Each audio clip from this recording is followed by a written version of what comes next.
حضور احمد مصطفیٰ محمد مصطفیٰ صلی اللہ علیہ وسلم کی بارگاہ قسمت فراہمی دوسری کا نظرانہ پیش کیجیے۔ اللہم صلی علی سیدنا نبینا مولانا محمد وعلی آلہ واصحابہ وسلم۔ صلو علیہ السلام علیہ یا رسول اللہ، صلو علیہ السلام علیہ یا حبیب اللہ۔ بآواز بلند درود پڑھیے، سب لوگ پڑھیں مل مل کر کے۔ اللہم صلی علی سیدنا ومولانا محمد وعلی آلہ واصحابہ وسلم۔ صلو علیہ السلام علیہ یا رسول اللہ، صلو علیہ السلام علیہ یا حبیب اللہ۔ حضرات، یہ وقت رات کا آخری حصہ، یہ بہت ہی متبرک وقت ہے، دعاؤں کی قبولیت کا وقت ہے، یہ سہانا وقت ہے۔ اس وقت اللہ رب العزت تبارک و تعالیٰ کی بارگاہ سے یہ صدا دی جاتی ہے کوئی مانگنے والا جو اسے عطا کیا تو عطا کی جاتی ہے، تو وہ کتنا خوش نصیب بندہ ہے اس وقت کو، اس گھڑی کو سمجھتے وقت کو قدر کو سمجھتے ہوئے بارگاہ رب العزت میں ہاتھ دعا کی اٹھائے۔ یہ وہی وقت ہے کہ اللہ کے نیک بندے، اللہ کے مقرب بندے، اللہ کے محبوب بندے بیدار ہو کر تہجد کی نماز ادا کرتے ہیں، بارگاہ خداوندی میں ہاتھ دعا کی اٹھاتے ہیں، اور اللہ رب العزت تبارک و تعالیٰ ان کی اس دعا کو ضرور قبول فرماتا ہے۔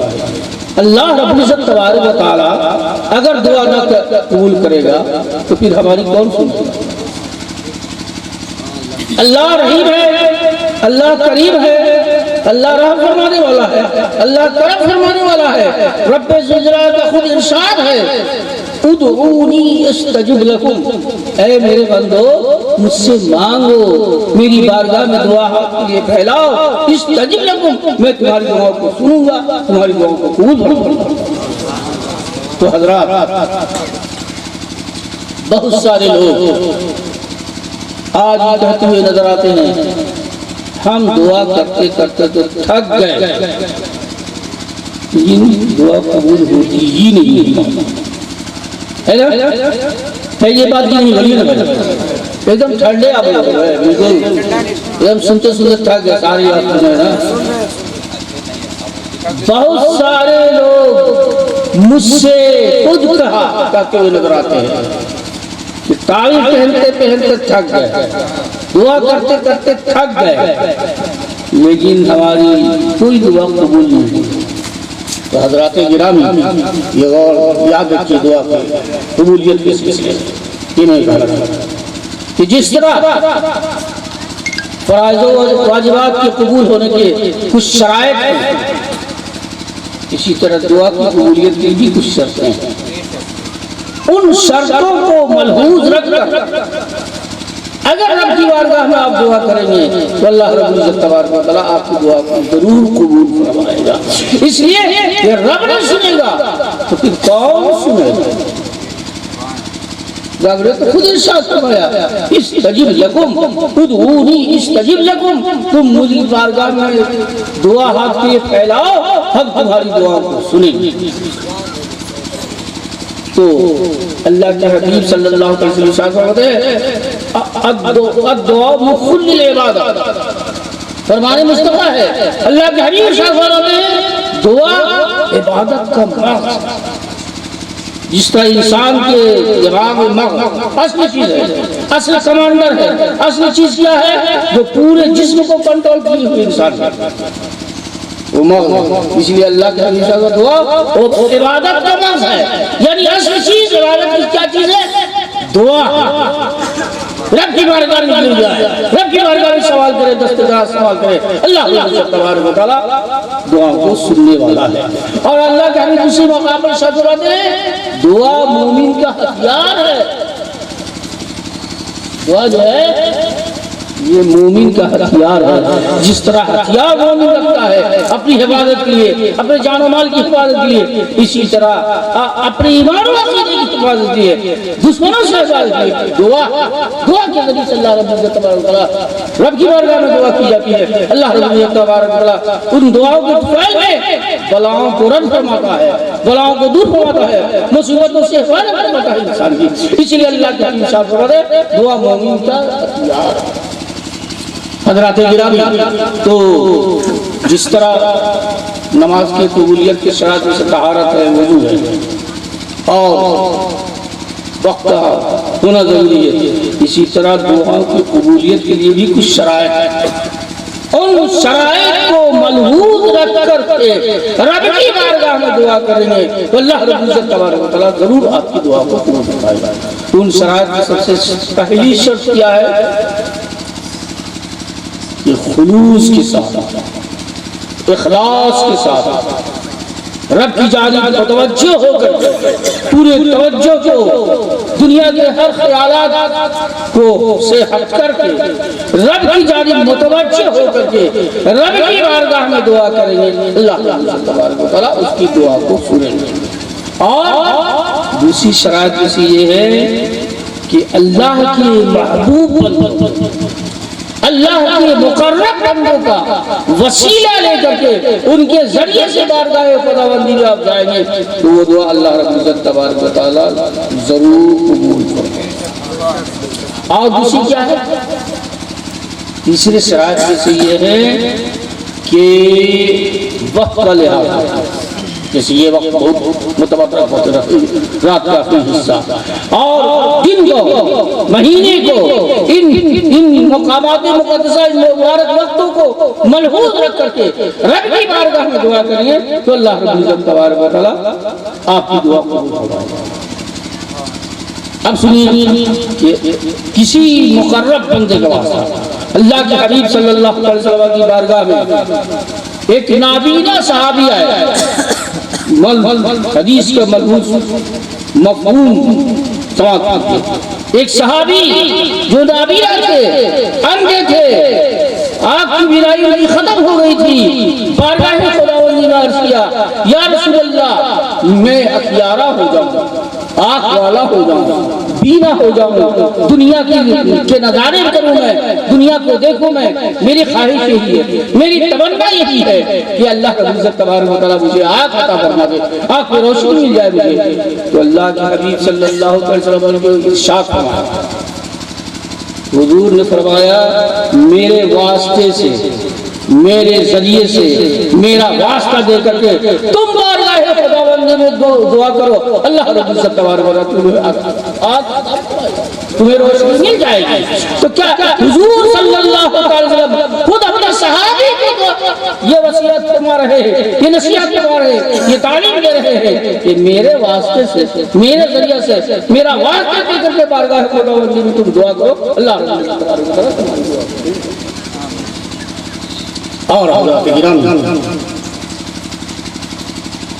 اللہ کے جو محبوب بندے ہیں جنہیں بزرگان دین کہا جاتا ہے، اللہ کے مقرب بندے ہیں، اللہ کے محبوب بندے ہیں، اللہ نے جنہیں اپنا قرب، اپنی نزدیکی عطا فرمائی ہے، جنہیں ہم بزرگان دین کہتے ہیں، اولیاء کرام کے نام سے یاد کرتے ہیں، ان کے واسطے سے، ان کی بارگاہ میں حاضری دے کر کے، ان کے مزار کا وسیلہ بنا کر کے، ان کی ذات کا وسیلہ بنا کر کے اللہ کی بارگاہ میں تم دعا کرو تو تمہاری دعا قبول ہوگی. شرط یہ ہے کہ اخلاص، توجہ ہونی چاہیے، پورے توجہ کے ساتھ، پورے اخلاص کے ساتھ، تمام دنیا کے خیالات سے دل کو ہٹا کر کے، ان کا تصور کر کے تم بارگاہ خداوندی میں دعا کرو گے، اللہ رب العزت تبارک و تعالیٰ تمہاری دعا کو ضرور قبول کرے گا. چنانچہ ایک کتاب کا میں نے مطالعہ کیا جس کا نام ہے سفر نامہ شہنشاہ اورنگزیب. اس میں ایک واقعہ ایک نابینا کا لکھا ہوا ہے کہ ایک نابینا غریب نواز کی مدار پر یہ دعا کر رہا تھا، اے اللہ غریب نواز کے واسطے سے ہمیں اپنی آنکھ کا پڑھا، مجھے روشنی مل جائے۔ تو اورنگزیب بادشاہ جب آیا اجمیر شریف غریب نواز کی بارگاہ میں، تو اس نے دیکھا کہ نبینہ صدا لگا رہا دعا کر رہا ہے، تو پوچھا اس سے کتنے دن سے دعا کر رہا ہے؟ کہا 1 ہفتے سے۔ کہا 1 ہفتے سے تو دعا کر رہے ہو اور تمہاری دعا قبول نہیں ہوئی؟ یہ بڑا جلالی انسان تھا، تلوار کھینچا اور کہا سنو میں مدرسے کے اندر بھی جا رہا ہوں، جب واپس میں آیا ہوں فاتحہ پڑھ کے تو آنکھ رضی چاہیے، ورنہ یہ دیکھو تلوار ابھی سر قلم کر دیا۔ تو اس نے پوری توجہ کو ہٹا کر دیا، غریب نواز کو وسیلہ بنا کر دیا اور کہا اے پروردگار عالم اب عطا نہیں ہوگی، اب مجھے روشنی نہیں ملے گی تو کب ملے گی؟ اس لیے کہ اب تو جان جانے والی ہے، اب تو جان جانے والی ہے، اب جان جانے والی ہے، اب ہمیں روشنی نہیں ملے گی، اب آنکھ عطا نہیں ہوگی تو کب ہوگی؟ جب پورے توجہ کے ساتھ متوجہ ہو کر خلوص کے ساتھ للہ کے ساتھ پکارا، اللہ رب العزت تبارک و تعالیٰ نے اخیارہ بنا دیا، آنکھ کی روشنی۔ تو کیا پتہ چلا؟ دعا کی قبولیت کی شرائط میں سے یہ بھی شرط ہے کہ اللہ کے محبوب بندوں کو وسیلہ لے کر، اللہ کی مقرب کرنے کا وسیلہ لے کر جو دعا کی جائے گی اللہ رب العزت تبارک و تعالیٰ دعا کو ضرور قبول فرمائے گا۔ اس لیے کہ ناممکن ہے کہ رب کی بارگاہ میں دعا کی جائے اور اللہ تعالیٰ دعا قبول نہ فرمائے، اس لیے کہ اللہ رب العزت تبارک و تعالیٰ نے خود ارشاد فرمایا ادعونی استجب لکم، تم مجھ سے مانگو تمہیں دیں گے۔ اس لیے کہ ہم دیں گے، ہم نہ عطا کریں گے تو پھر کون عطا کرے گا؟ اللہ رب العزت تبارک و تعالیٰ ہمیں اور آپ کو ایمان کی چاشنی عطا فرمائے، ایمان کی لذت عطا فرمائے، ایمان پر ثابت قدم رکھے۔ دوسری بات یہ ہے کہ حضرات والد صاحب کی مثال کے بعد جب میں نے علاقے میں سفر کیا تو ایک چیز محسوس کیا تھا، جو یہ یہاں کے جو جماعت صاحب ہیں مین لوگ ہیں، ان لوگ کو میں نے یہ کہا تھا کہ تعلیم کے لیے، علم دین کی اشاعت کے لیے اس علاقے میں کوئی ادارہ نہیں ہے، مدرسہ نہیں ہے، مدرسہ آپ لوگوں کا ہے۔ بحمدہ تعالیٰ آپ حضرات کی جد و جہد سے، آپ کی کوشش سے مدرسے کا قیام ہو گیا، لیکن ایک بات سے بہت افسوس ہوا کہ مدرسے کا قیام ہوتے ہی، مدرس کے آتے ہی پھر آپس میں انتشار اختلاف ہو گیا۔ تو اب بتائیں آپ کہ جب اختلاف ہوگا، انتشار ہوگا، آپ اس میں آپ لڑ بھڑ جائیے گا تو مدرسہ چلے گا؟ بولیے نا بھائی، علم دین حاصل کرنا ضروری ہے کہ نہیں؟ اللہ کے حبیب ارشاد فرماتے ہیں طلب علم فریضۃ علی کل مسلم و مسلمہ، ہر مرد اور عورت کو علم دین کا حاصل کرنا فرض۔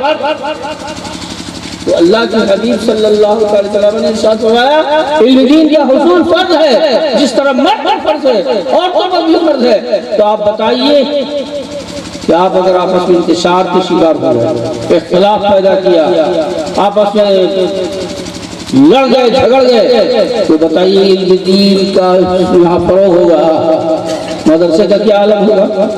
اس میں کوئی شک نہیں کہ آپ کے جمال صاحب، ان کو میں چودھری کہتا ہوں، بہت ہی محنت کی، جد و جہد کی ہے، تو ان کے ساتھ دینا آپ لوگ کو ہے۔ اور آپ لوگ اگر چاہتے ہیں کہ ہم کو کچھ پوسٹ ملے، عہدہ ملے، تو عہدہ پوسٹ دیا جائے گا، لیکن وہ عہدے اور پوسٹ کے لیے، سیٹ کے لیے آپ لڑیے نہیں، جھگڑیے نہیں، جو اصلاح ہوگا جس کے کارنامے اچھے ہوں گے، جن کے کارگزاریاں سے ہوں گی، ان کو نوازا جائے گا، دیا جائے گا۔